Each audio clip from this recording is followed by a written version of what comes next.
We're going to go live. And hey, we're live. Welcome everybody. Welcome to another Wastrel Wednesday. How the hell is everyone? Sorry for being a little bit late. But you know, it's just a casual thing. That's the way it goes sometimes. Wednesdays are just kind of a laid back time. It's good to see you all. Good to be seen. How the hell is everybody on Wednesday night? We are once again missing our number 2 man, Kyle. We love you, dude. Hope to see you next week, brother. Take care, man. We'll see you soon. But anyway, how are you guys? How is you guy? All one concurrent viewer over on YouTube. Oh, no, I have 2. YouTube is once again lying. Listening to this while doing game prep for Saturday. That's the way you do it. You put the crazy gibberish on, and you just chill. Good to see you, passerby. Good to see you, good to see you. Oh, somebody joining us over on Facebook. Pop in and say hi on the chat. Love to talk to you. YouTube lies. Yes, it does. All social media lies. All social media is controlled opposition to whatever it is you think. I think, peanut butter and jelly on wheat bread is delicious. Big white bread will quash your views.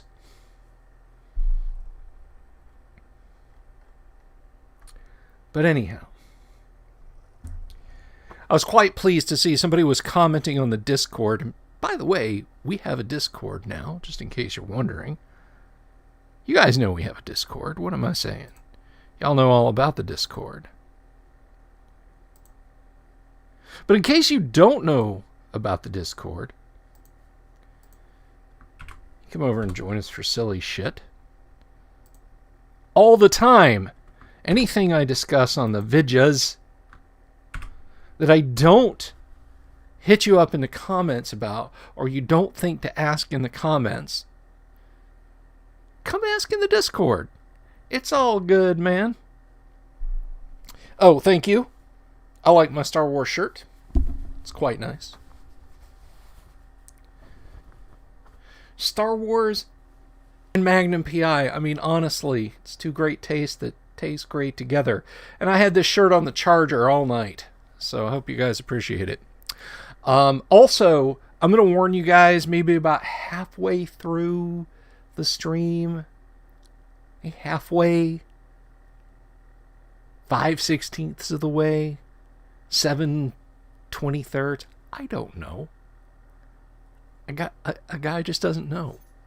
I will have to dip away for about 31 seconds. But don't worry, that time isn't upon us yet. But I'm just letting you guys know. So, anyway, yeah, I was chilling out today, having a good time, and just relaxing, thinking about what I talk about on stream tonight. Now, I did ask on the Discord, like, hey, what do you guys, tomorrow, do you guys want to just BS? Do you want to talk about D&D? There were some people that said, let's talk about D&D. And then there were some people who said, let's just BS. It is not to say that if you guys bring up a D&D topic, I won't talk about it. Just that it isn't an official lesson setting. It's not a classroom setting, It's like Friday in high school when the baseball coach who has to teach wood shop wears this shirt and he's got the Ray-Ban Wayfarers on and he's just sitting at his desk with his feet up, That's just like, oh yeah, we ain't doing shit today. He's not even put on an apron and his safety goggles. Yeah, we ain't got to worry about this. So that's the kind of affair that it is tonight. Hello, Andrew. And Andrew, over on Facebook, Andrew kind of gave impetus to something I wanted to talk about tonight. Now, I mentioned this a little bit a long time ago, back when I was just streaming on Facebook, and I was like, I need something to talk about today. I said it exactly like that, too, with a cartoony, goofy, panicked voice and everything. How many of you guys, let me ask you this, science fiction fans, fellow SF nerds, put your hands up and tell me, how many of you guys are fans of SF3D, also known as Maschinenkrieger, as created by Japanese sculptor and artist Kao Yokoyama? Now, for those of you who are madly Googling right now, I'll give you the 411. Yo, here's the 911. Back in days of yore, in and around 1979 or so, a really, really popular cartoon series came out in Japan. Well, it became popular really quick. Mobile Suit Gundam. And now, it did not start the giant robot suit genre, but it was one of the first.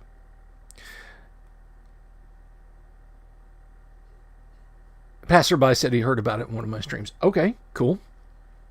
Well, the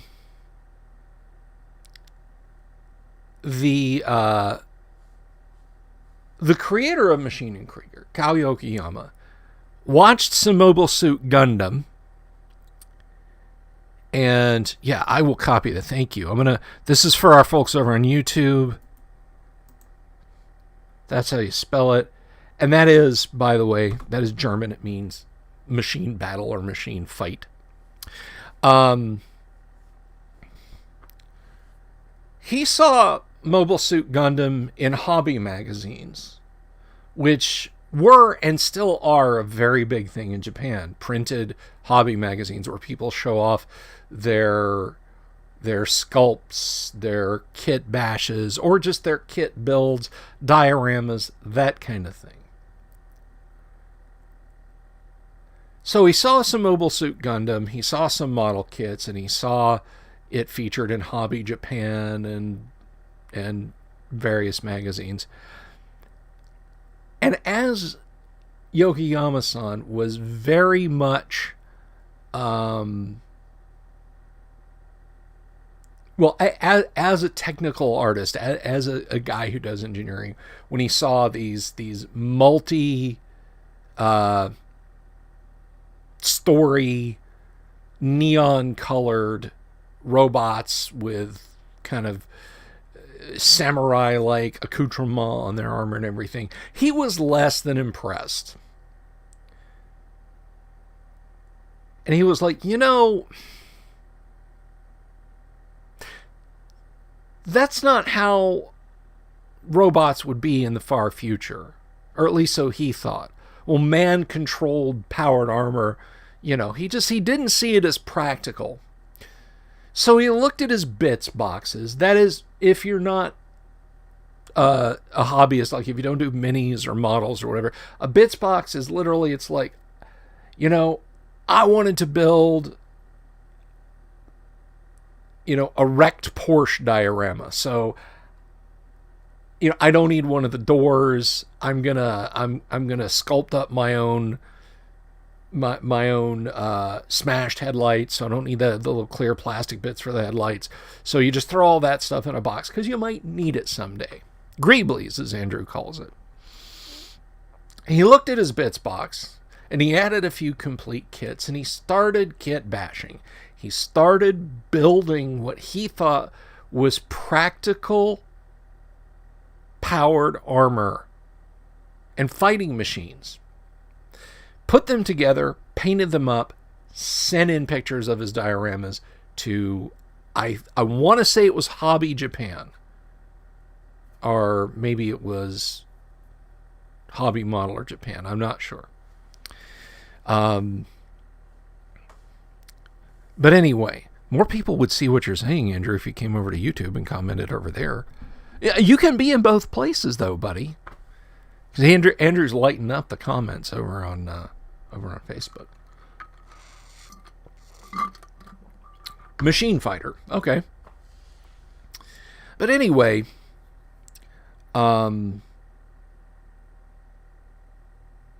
so he put these together, painted them, took photographs of them, and I mean, his original power armor kits. If you saw the kits, if you saw some of his early power armor kits, you would know exactly. Like, you'd look at him and you go, "Oh, okay, all right, that makes perfect sense." He took, I think it was French Alouette helicopter canopy, like with all the canopy rails, the framework and everything, and that's the upper body of the fighting suit. And the canopy bubble, the whole thing is arranged vertically, and then he had some spaceman legs and arms that he kit bashed onto it, and some greeblies and put. Andrew says, "I bet you won't Discord me. I bet you won't." I'd have to start the whole stream over, so I can't. But if you're sucking around trying to get on the stream, yes, the answer is yes, Andrew. I will have you on the stream. Anyway, so he made these power suits, and letters flooded in, calls and letters flooded into the magazine because people wanted to know where to get the kits. And they wanted to know what the backstory was. It was huge. There was a great groundswell of fans who wanted futuristic powered armor, but things that looked practical. Less Mobile Suit Gundam, more Starship Troopers.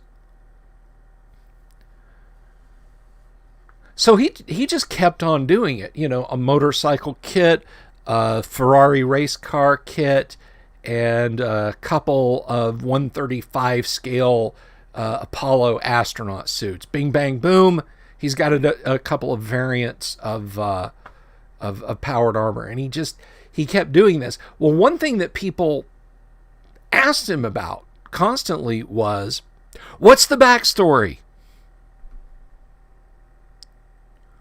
What is the backstory behind the kits? And he just kind of came up with something. He did what all good game masters do, which I'll get to games in a second about SF3D and Machining Creator, because you might be thinking, oh, I bet this created, a whole series of video games I've never heard of and tabletop games and so on. We'll get there.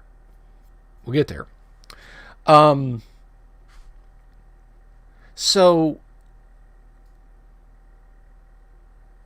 he created this universe where in the 41st century, not the 41st millennium, okay? But in the 41st century, after a fourth World War had ravaged the Earth, a United Earth government basically says, that's it, everybody out of the pool. The Earth has got to have time to heal up. And so they evacuated to other planets on different star systems, and the Earth was essentially left by itself. A survey team was sent back to Earth 50 years later and found out that the Earth had actually started to heal really, really quickly. Well, rumors about this got out, and people who were tired of living in the margins on colony worlds snuck back to Earth. There was no mandate, there was no allowance for people to go back to Earth, but people started sneaking back to Earth anyway and settled in and around Australia. All right, Andrew, we'll see you, man. So, Andrew dipping out of the YouTube or the Facebook chat there. Anyway, so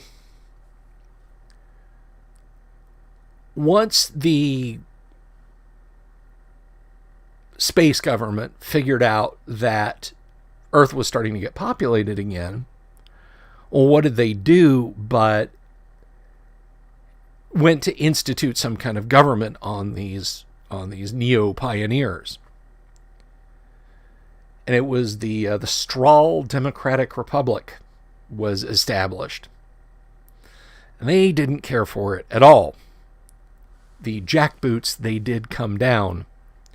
So the new settlers started hiring mercenaries with their own powered armor suits to fight the oppressive SDR, Wastrel Democratic Republic. And initially the mercenaries were a lot more successful because they had powered armor that was more advanced than what the SDR fielded. Now, Yokoyama's original kits with the bubble canopy helicopter looking things were, as he created the lore, for the SDR. And the mercenaries that started showing up in more advanced armor was when he started doing more custom parts. Well, the SDR, realizing that they weren't going to win based on current powered armor tech, they just sent in robots. They just sent in automated systems to keep the peace, that is, suppress people, and to attack and destroy the mercenaries wherever they found them. And when he introduced that part of the storyline, he started introducing wilder and wilder looking, yet still practical seeming kits. And being suckers for technical aspects and so on, people would say, how thick is the armor on this tank? How far can this power suit go before it needs to be refueled? What weapons does it have? How fast can this thing fly? How long can this suit operate in space by itself? And so on and etc. So he would just type up stuff on sheets of paper and stick it in the Ziploc bags when he would send out kits to people. And Passerby has the right of it. He built it and they came. Exactly so. So he kind of made up stuff as he went along, filling in details and so on. And a lot of times, like, you know, if a particular kit required, like, to get one robot or one suit of powered armor or one hover tank or something like that, it would take like parts, like one part from 5 different kits. He would, I mean, you know, 5 different, that might be a kit that he's going to sell for $20-$30, but he's got to buy $25 worth of models to get all the parts for one kit. So he would go to hobby shows and so forth and so on and sell these kits. So a lot of the early kits, the earliest Machine and Krieger kits, are very, very small batches because they're parts of cars and trains and planes and other giant robot kits and so on. And there'd be some basic instructions on how to put it together, and you'd put it together. Well, gradually over time, Hasegawa and other model companies started picking up the Machine and Krieger or SF3D model kits and like casting, like making actual styrene molds out of his parts and selling complete kits. And that's really when the kits got huge. They started coming over to the United States.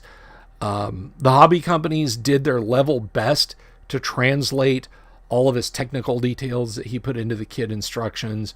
Hey, IR, how's it going? And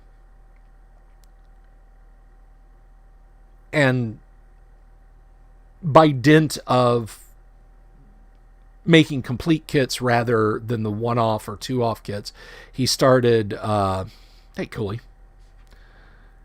He started getting popular here in the United States, too. And it's reached a level of popularity now that when you guys were a kid, if you ever asked your folks, like at the front of the grocery store or whatever, they had the little capsule machines. You'd put a quarter in, turn the handle, and you get a little plastic ball, and there'd be some cheap piece of shit toy in there, a whistle or one army man or something ridiculous like that. In Japan, those are still a very popular thing, except, like, I've seen some, and I'm not making this up, I have seen some pictures of, I've never been there myself, but in the electronics markets in Japan, you can get Yamaha synthesizer chips. Like if you're building a project box and you want an old 8 or 16-bit arcade sound for whatever it is you're getting, you can swipe your bank card, turn the handle, and you get gotcha, that's it. Thank you, IR. You can get a computer sound chip. Well, what this has to do with Kao Yokiyama is his stuff is so popular now that there are machines that sell individual power armor suits as a model kit in the capsule. It's got a little fan-folded instruction sheet and just the bare minimum parts to make gachapon, to make a model kit of a power armor suit. So it's really, really, really, really super cool. Andrew, I was talking to over on Facebook there. Andrew got his first kit today and was very excited about it. And it's called a Gans. And to describe the Gans, if you take the Scout Walker from Return of the Jedi, although they do appear very briefly in The Empire Strikes Back, but if you take the Scout Walker, and instead of having the squared off Walker head 2-man cockpit thing, instead of that, you take the probe droid from The Empire Strikes Back, but a larger scale head, and make that its canopy, and then bang an autocannon or a 75 millimeter gun from a World War II German tank kit onto it, and then stick other greeblies, radar dish, sensor antennas, and that sort of thing on it. Boom. You've got the Gans kit right there. So Andrew got one of those. The Luna Gans. Yes, I think it was a Luna Gans. IR knows what I'm talking about. Somebody's been reading ahead. So Andrew was pretty excited about that. And I said, I don't know if much of the audience knows about Maschinen Krieger. So I just thought I'd share that. Now, what this has to do with tabletop gaming, let's go into that a little bit. One would think that such a game, or that such a property would be ripe for tabletop gaming. And it kind of was, and it kind of wasn't. There were 5,000 copies of a very, very highly detailed Chit and Hex war game based on Maschinen Krieger SF3D printed up. 20th century imports imported several hundred of them into the United States. But it is very much, despite how cool and tactile the whole idea of the SF3D kits is, it's not a miniatures game. It isn't.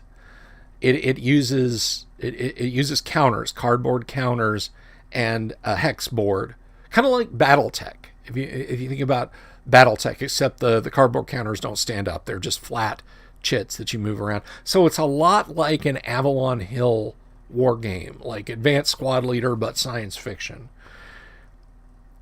And I have actually held in my hot little hands a copy. I couldn't spend the cash right at that time. It was very early 1990s. And ancillary to Dungeons & Dragons, because I know you guys come here for the D&D content mostly. That same day, I was at Enterprise 1701, which used to be a huge comic game sci-fi store here in the Central Florida area. That same day, I was there with a friend of mine who pointed out under the counter, also for $50, they had a wood grain set of original Dungeons and Dragons. This was in like 1991.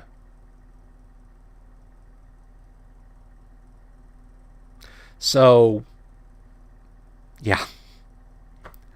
I know. I mean, I've been very clear about this. Like, if I went to a used bookstore and saw a wood grain set sitting on a shelf, I would buy it. I would bring it home. I would get a hold of my buddy Paul Stormberg, and I would say, Paul, help me sell this. And I would put the money towards something that needed doing around the house, fixing our roof outside, or getting our car repaired, or something that needs doing. But yeah, that particular day, two things that I didn't have. But I've also seen the Machine and Krieger war game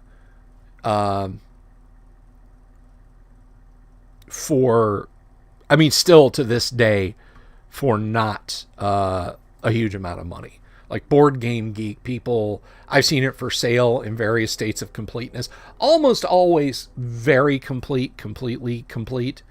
But I've never bitten on it because, I mean, it's neat, but who am I going to play with, you know? And I play AD&D once a week, and I love it. I absolutely love my AD&D game.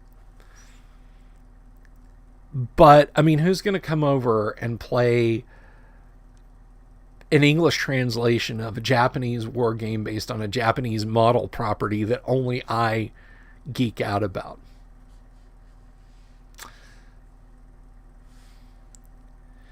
Awig, D&D isn't popular in Japan. They go native for fantasy, but Call of Cthulhu they love. I'm going to stop you there. Basic D&D was hugely successful when it was initially released in Japan. The Japanese did love it. The creators of Record of Lodoss War and Goblin Slayer both wanted to release licensed Dungeons & Dragons anime. But at the time, in the late 80s, mid-late 80s, TSR balked and said no thank you, which I think was just colossally stupid. I've seen the first season of Record of Lodoss War. I think it's wonderful. But you can absolutely feel the D&D coming off of that. The problem with Western fantasy, particularly D&D and role-playing games, you can still feel the influence of Dungeons & Dragons in Japanese computer role-playing games all the way back to the first Final Fantasy game. Wizardry from Sir Tech was huge in Japan. There are some Japanese-only releases in the Wizardry series, for example. The problem was pen and paper RPGs started to hit in Japan just as computers and gaming consoles really taking off. So, unfortunately, while D&D's influence is big. Oh yeah. Now, no, I'm in total agreement with the AWIG. Now, I mean, you probably couldn't scrape together 16 people in Japan, like Japanese people, not expats, who would sit down and play a long-term D&D campaign. But the early years of video games basically overwrote the influx of pen and paper role-playing games into Japan. So tabletop gaming wasn't a big thing.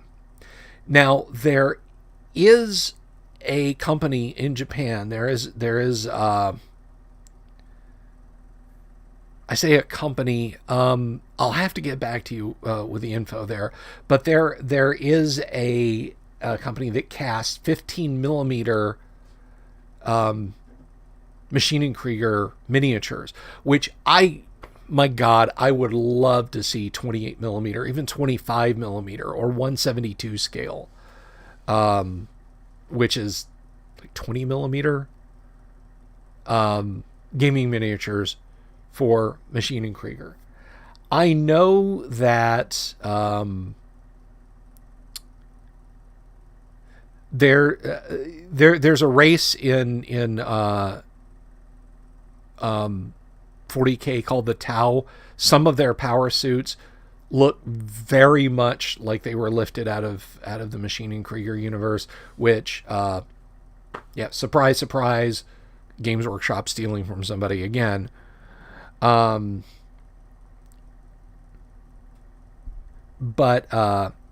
as far as 28 millimeter minis, no, unfortunately. There was a company, and I followed them for a little while, and I fell down a bit of a rabbit hole reading about it. I mean, this is all ancient history. This goes back to like 2014. But there was a company that was sculpting 28 millimeter SF3D kits that are power armors that looked a lot like the SF3D fighting suits, that just cried out like, oh yeah, there you go. That's exactly what I need for tabletop gaming, some SF3D. But the company, let's just say that there was some shenanigans going on financially with the company, and a bunch of people who kickstarted their kits looking to do some SF3D like wargaming on the tabletop came away with nothing except anger. So that's unfortunately what happened there. Welcome to our other listener or watcher over on Facebook. Hello, silent person. Awake says, it is some anime trash now. Yeah.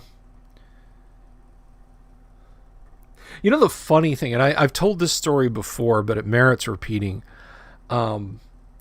Everybody in the West kind of looks at the giant, like queen-sized, bed-sized swords that heroes in Japanese animation fantasy cartoons wield, and are just like, the first minis that started to reach Japanese shores during the brief spike in popularity of D&D, minis from Grenadier and from Ralpartha and other such places.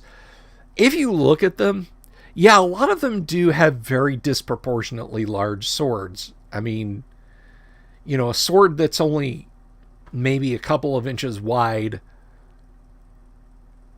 would really not be much bigger than a stiff piece of wire on a mini.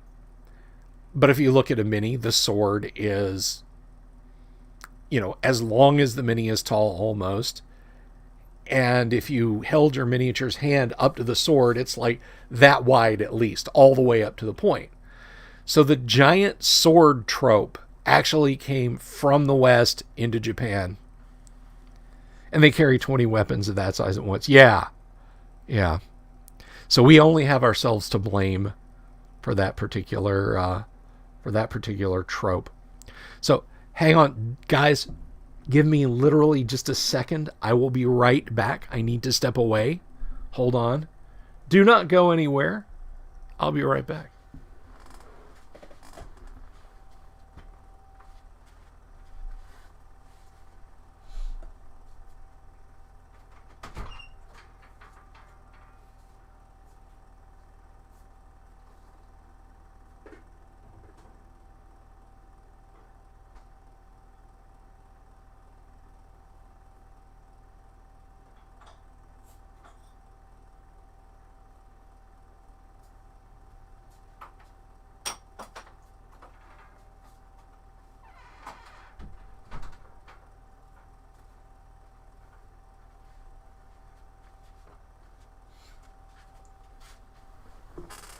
Watch, Facebook will thumbnail that of me not being there.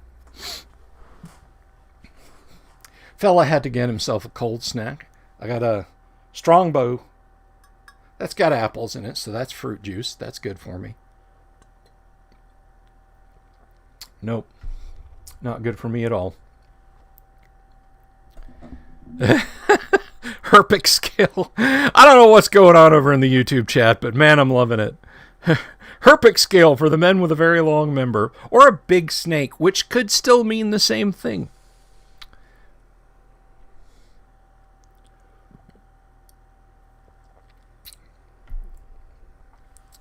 But anyhow, D&D influences many media in Japan.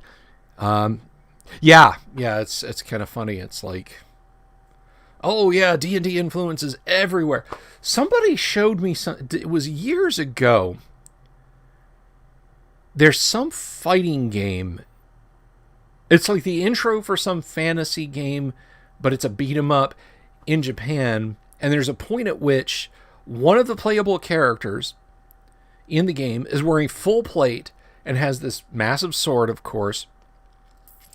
But in the intro cinematic for the game, he's driven back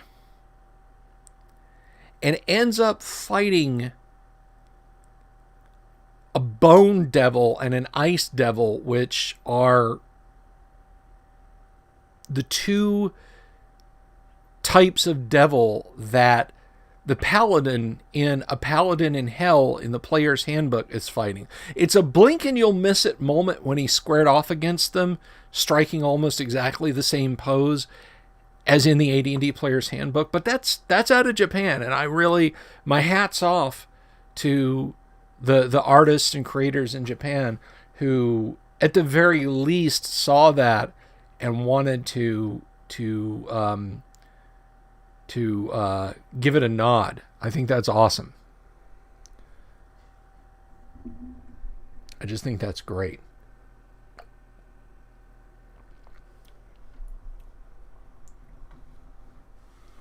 Bring that a little closer. Herpic scale. Herpic scale, big enough for your lizard. There I go again. I shouldn't say that.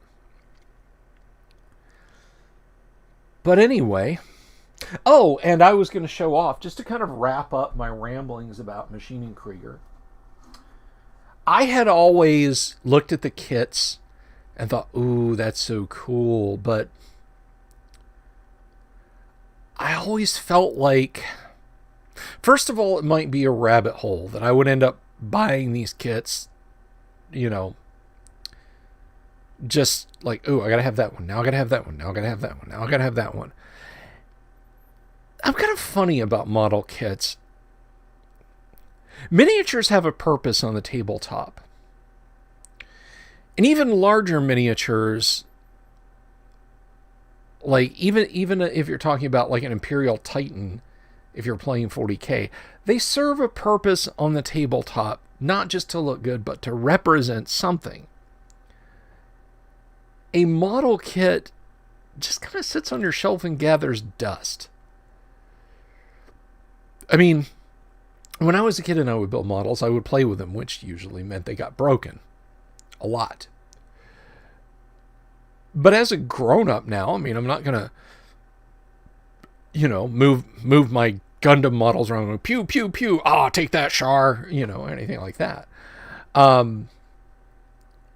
So I never bought one, even though I thought they looked just so very, very cool. But a number of years ago, I was in a position where I literally had, for me, now for me,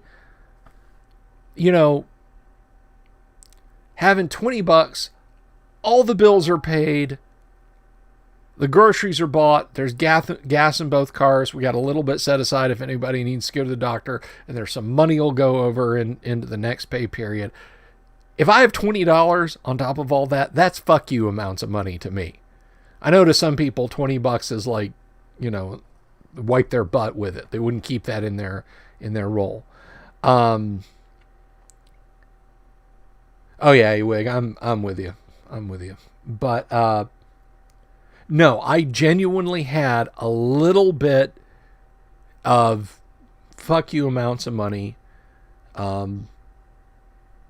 back in 2011. And it's almost like the internet knew. Because I saw, just an ad. I don't know if I was looking at Maschinen Krieger SF3D at the time and somebody was blogging about this or whatever. But Hasegawa went in big with SF3D because the stuff had gotten rare. There are still some kits from back in the day you just can't get anymore, like his earlier kits. And stuff he releases like on National Hobby Days at Wonderfest or Wonderfair. I can't remember. It's a big... it's like the Comic-Con for Japanese model kit companies. And he always goes there and his booth is slammed because people want... Because he's still, to this day, even though he's done stuff with Bandai and Hasegawa and everybody else, he'll still make Wonderfest only kits.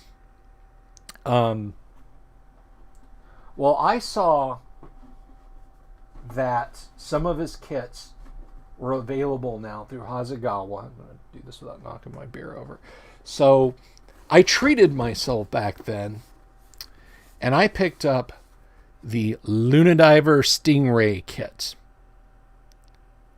And if it looks like a horseshoe crab spaceship, well, you're not far off. This particular kit, and it won't show up real well on the distant camera there. Thank you very much. Not being able to stream in 4K, but anyway, looking at this particular kit, the main body here, this part is an F1 car body. There are armor platforms here. They're like applique armor to protect the engines. Those are Porsche 911 model kit doors. Now, this is a vacuum formed kit. This is not bits and pieces in a box. But you can tell it started as bits and pieces. So when he worked with Hasegawa or whoever, and they were like, okay, yeah, what's this, what's that, what's it? He might have literally just handed them piles of parts that he made his prototype out of. And like the front sensor kit, I think is like from an Apache or an Mi-24, one of those Cold War era gunships. And it comes with a couple of powered armor suits. Normally that cost a couple of $100. I saw it. I don't know if it was on Amazon. No, I bought that from the Far East. I actually bought that from a hobby store in Hong Kong. Mail ordered it. And at the time it only cost me $60. So that was many, many, many, many moons ago that I bought that kit. No, it's not sitting around here assembled somewhere. One of the things that kept me from putting it together was I didn't at the time have the means to paint it properly. By which I mean with an airbrush. When you start painting on that scale, kind of sort of doesn't do to paint with a brush, because you're going to wind up with brush strokes. It's going to happen. Go look at like making of Star Wars and stuff. All those guys, when they're painting up the model kits in the ILM shops back in the 70s and early 1980s, they're airbrushing when they're painting things. So yeah, now that I have an airbrush kit, I may tackle it one day soon. I may not. Again, even though I own it, I mean, I owe it to put it together. But at the same time, I really don't want to screw it up in putting it together. So it'll just take some time. It's just going to take some time. That's a tasty wobble pop.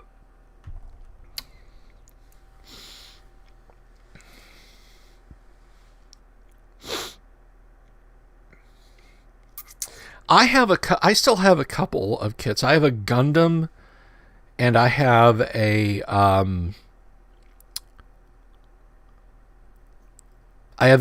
Pat Labor model kit. Unfortunately, it's not the Helldiver, which is never seen in an episode of Pat Labor. I think it showed up in the comics like once in the background, but it's hands down the coolest looking one. It's the most practical looking one in terms of model kits released. But yeah, they're sitting in a box over there along with a couple of Apaches. That is AH-64 attack helicopter Apache model kits. One I bought to kit bash with the other one because the general flight loadout for the Apache is 8 Hellfire missiles, which are anti-tank rockets, and you can blow up bunkers and cars and trucks and buildings with them. And then either 64 or 32. I got that. Is that the right count? I can't remember. 20-year-old Bill could have told you because I geeked out about that stuff. But it's 2 rocket pods just firing unguided, what they call FFARs. Well, when I would play Gunship on my Commodore 64 back in the day, I always went with a loadout of 16 Hellfires. And if I needed to shoot something that was a soft target that a Hellfire couldn't affect, I would just get close and hose it with my gun. Screw carrying unguided rockets. I've got tanks to destroy. So I bought I was given a nice Apache kit. Probably when I was in high school. And I bought the same scale and inexpensive Apache kits just to get the Hellfire missiles off of, to load it up the way I would prefer my loadout to be. But yeah, those high school guys, they're still sitting in the to-do box. And that's not even to mention the miniatures, which you guys know about. My shelf of shame is shameful. Oh, hi, Rob, over on Facebook says, I have an unopened Babylon 5 station that I have the same trouble with. Yeah, it's like, do I really want to start this project? I mean, when I was a kid, I'd put together a model plane. I'd do that in like 30 minutes. I wouldn't wait for shit to dry. And they just end up as the most whomper-jawed messes. If they weren't snap tight. If they were snap tight models, I'd go crazy. I do have unpainted Grenadiers. Yeah, we all have unpainted miniatures. All of us do.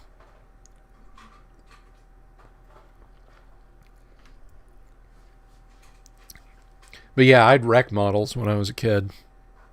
I never blew them up. Like, I was never one of those kids that said, well, I'm done with this. I'm just going to take it out and put firecrackers in it and blow it sky high. That was never my jam. But I just outgrew them. They ended up getting broken up and, you know, played with because they were toys, not just sat on a shelf and looked at.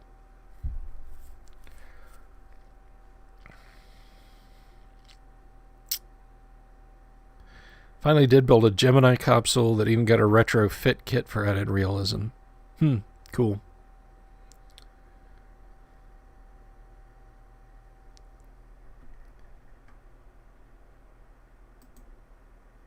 Spray can hose them all. Well, I mean, technically most of my minis are painted because they have primer on them. I mean, you know, that counts, right? Lead rot is a very real thing. If you have old miniatures and you live in a humid environment, you should either seal them in clear nail polish or prime them heavily. I mean, not heavily to the point you obscure, but evenly and completely cover them with primer if you know you're not going to paint them for a while. Because lead will oxidize. It's been a number of years, but someone on a forum posted that he encountered a woman whose husband had run a hobby shop. And when it had closed down, when his health started to kind of decline, he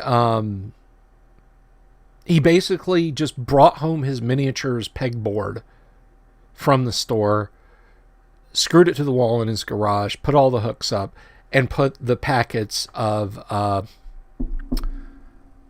minifigs, lead minis up there. And they were D&D minis. There was a brief period, everybody, you know, associates TSR with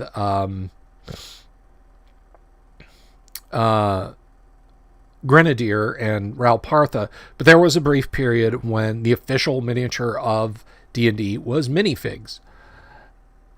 And he basically had a wall of these things. Well, they hung in the garage forever. You know, stuff stacked in front of him, etc. like that. He passed away.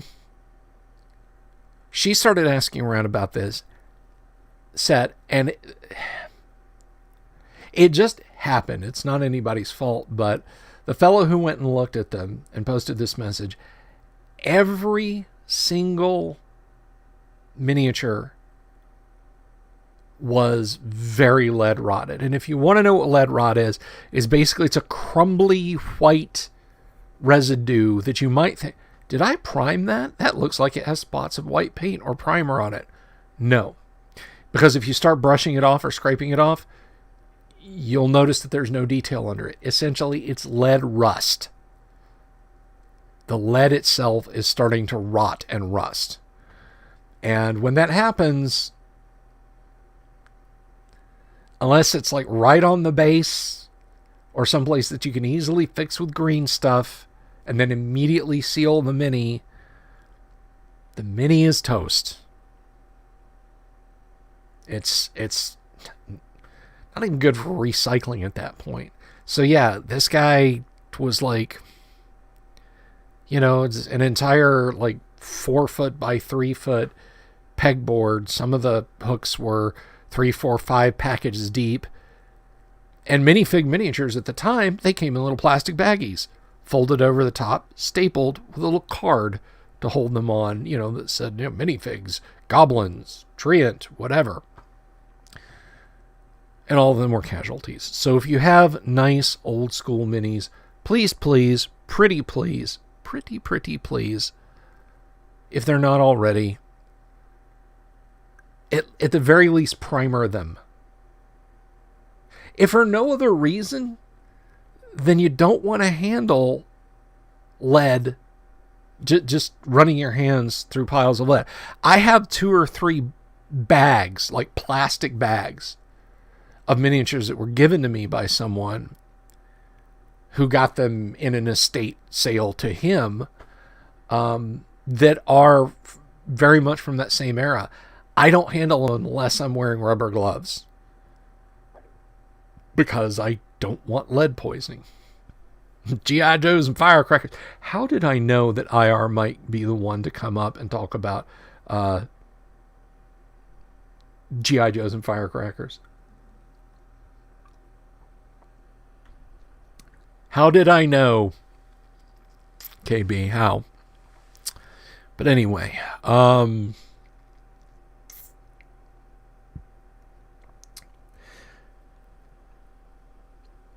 lots of good stuff coming in the Monday night AD&D game.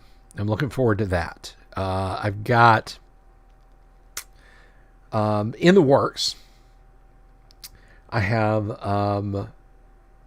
well, I don't really want to give it away. I have some cool stuff. But one thing I am going to be doing is a return to the gaming table. So I'm going to be cleaning this off and setting up sections where the characters are going to be adventuring in Dwarven Forge. Because it's time. It is time to do some Dwarven Forge kind of adventuring. I love the Forge, and I just haven't done enough of it lately. We've been doing a lot of theater of the mind and doing well, and I've been describing rooms, and when the player shows me the map, I'm like, yeah, that's it pretty much. Yeah, I don't tell them that. I'm like, good map. And then we move on. I don't want to give it away, but generally speaking, the players interpret my ramblings, and they get it right. So that's the thing that I'm going to do for Monday. Tomorrow, we're going to get back to some how to play first edition AD&D stuff. We're going to talk more about wilderness hexes and so on, and I want to have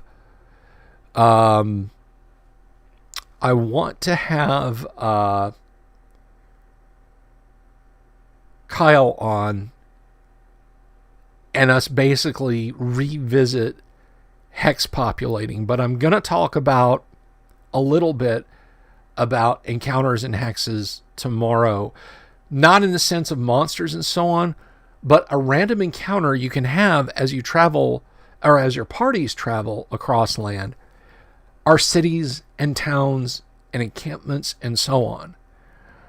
Unless you're really going for a howling wilderness type effect, the party really should at least have the chance to encounter a castle or a keep or a village or a walled village or something between point A and point B.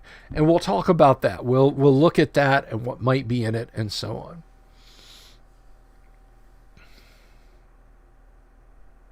So don't have wizardry, Bard's Hill, teleporters, and spinners. Yeah, I should probably do stuff like that.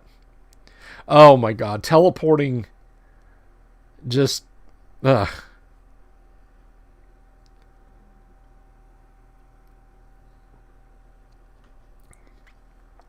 Teleporters. Check out the Journeys and Adventures Middle Earth, then adapt. Yep. Robert, when you say preach on about the Forge, you're talking about Dwarven Forge? Yes, 4 tubs of the stuff.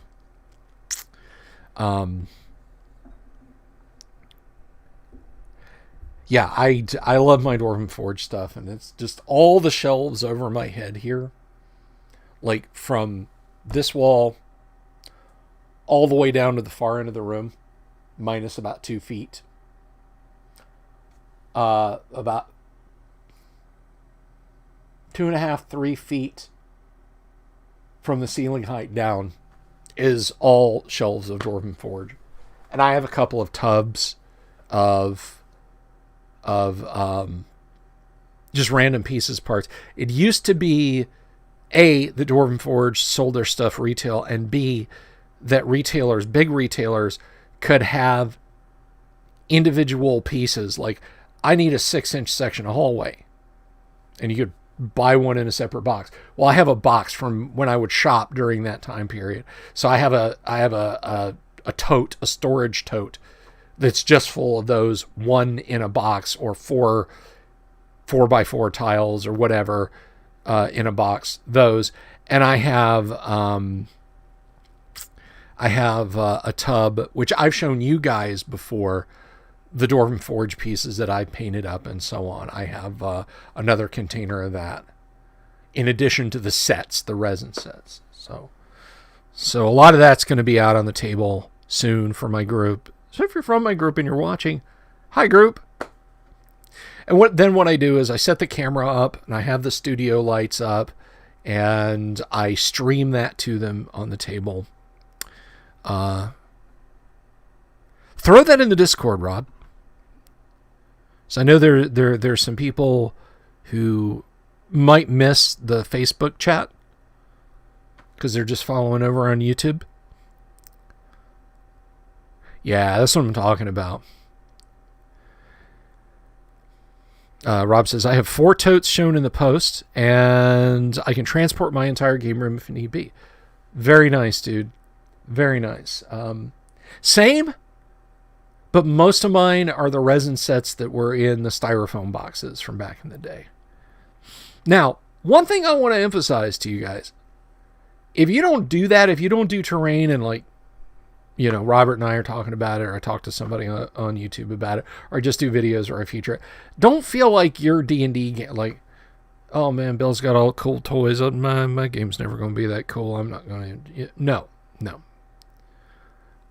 It's just toys. Don't let that be the gold standard for your game. Good DMing is the gold standard for your game. Happy players is the gold standard for your game. Props, they're nice. I mean, you know, I love my sets, but hey, if you run into me at GaryCon one of these years or wherever, I'm not going to have it with me. I'm not hauling all this shit halfway across the country. Not on a plane. I mean, all you need is dice, rule books, and friends, and snacks. I didn't forget, Kyle. Snacks. And a little bit of imagination. That's all you need to play a good D&D game. And I hope all of y'alls, that's the plural of y'all, all y'all. I hope all of y'all are having good D&D games. I know, oh God, who was it? Flambeau over in the Discord said, he mentioned this today around 2 o'clock. He said, I've got 16 players, a couple who have level 4 PCs, and the bulk of whom have level 1 characters. That's awesome. I love hearing about people who have games whose player size rivals mine. Nerd kibble, yes. Chris has got the right of it. Nerd kibble. But look, whether it's you and one person or you and 5 people or you and 25 people, God help me, just as long as you're having fun, however you do it, enjoy the hell out of it and have a good time with it.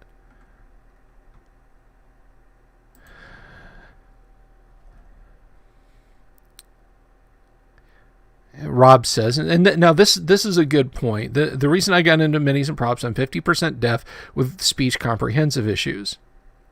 Now, I would have never known that. See, I have gamed with Rob before. I play tested 5e many sessions with Rob Conley. You speak more clearly than Ben does, and I say that as a friend of the man. But I would have never known that, Rob. But yeah, you know, if props are helpful, like an old buddy of mine, I haven't talked to the guy probably in 10, 15 years. Mike Stewart, blind by accident, completely blind, like just dark. Minis and Dwarven Forge are lifesavers for him because he can feel the dungeon map. And I think that's just too cool for words.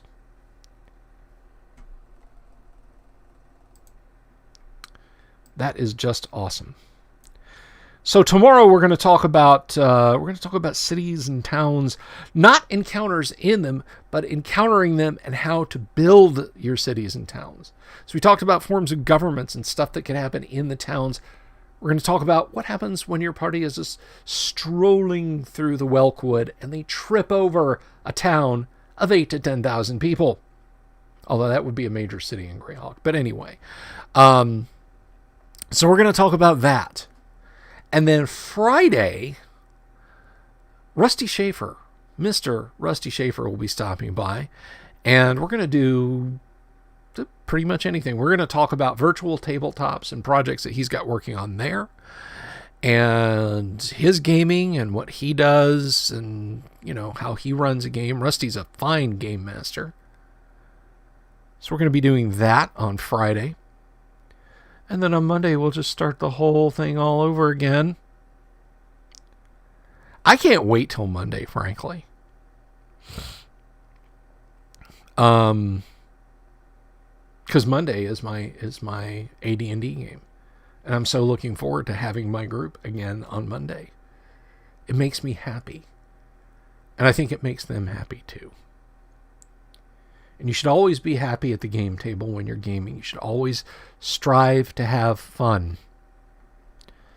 Definitely, positively strive to have a good time. So, with that said, I think I'm just about out of words for tonight. Headphone at max volume cures a lot of ills for me. Yep. I could see that. But anyway, thanks for stopping by today, guys. Sorry it wasn't a hard D&D informatic thing. You know, sometimes I just gotta kick back and shoot the shit about fun stuff. Go out and buy a Machine and Krieger kit. Support Cal Yokoyama.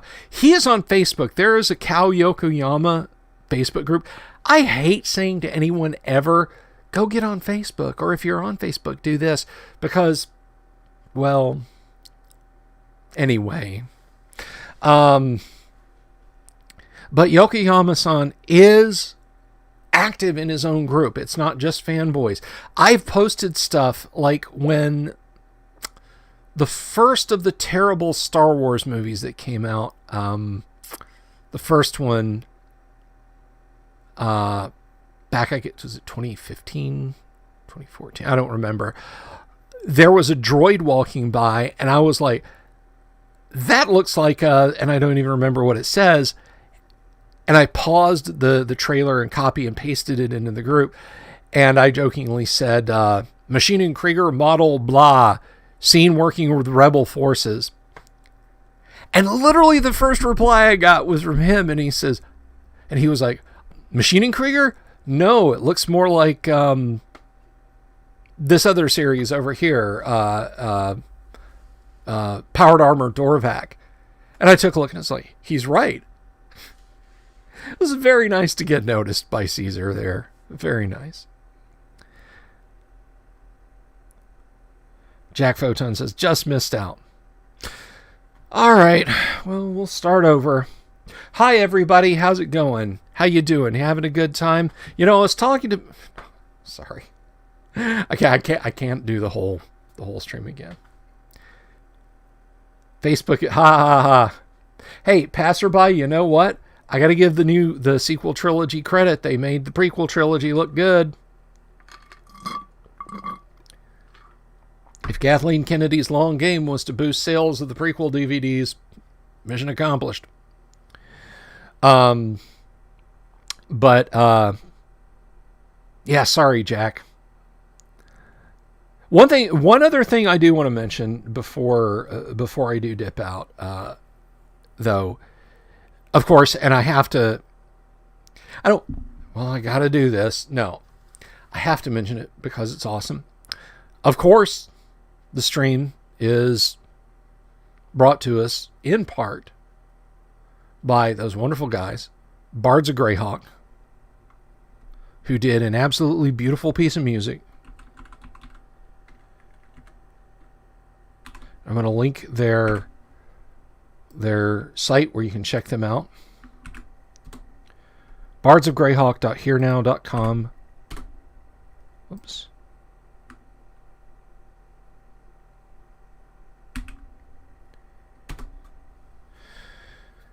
they put together a positively beautiful piece of music for me, and I love it. I'm going to make an intro using that music and some B-roll, something appropriate for it. I'll play it on the way out or in the middle of the stream tomorrow while we look at stuff. But I love those guys. Rich Lopez and Jeremy have gone blank.